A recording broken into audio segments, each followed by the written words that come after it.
खान मैं फ़रीद ख़ान अभी सदर से अपने बच्चों के साथ गाड़ी में अपने घर आ रहा था, तो मुझे सदर से जो कायदे आज़म के मज़ार के पीछे वाली जो रोड आती है जेल चौरंगी की तरफ, वहाँ पर मुझे 4 डकैतों ने गन पॉइंट के ऊपर रोक लिया और उन्होंने मुझे पिस्टल के बट मारकर सारा लहूलुहान कर दिया।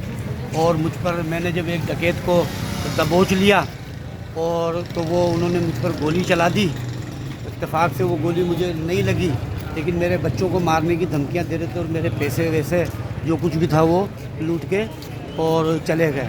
तो अभी मैं ब्रिगेड थाने गया था, वो लोग तो आए नहीं वहाँ पर। सर वाक़े की जगह पर फ़ोन किया 15 को, वो तो आए नहीं।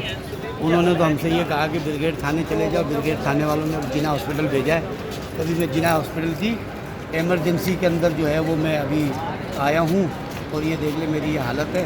ये सदर के अंदर आए दिन इस तरह का ये चीज़ें हो रही है। हम सदर मार्केट से निकलते हैं और ये डकैत जो है थोड़े से फासले के ऊपर CIA सेंटर के पीछे अभी 2 महीने पहले मेरे बेटे को भी इन्होंने लूट लिया था और इसी तरीके से उन्होंने मेरे बेटे को भी मारा था और आज उन्होंने मेरे साथ ये सीन किया है।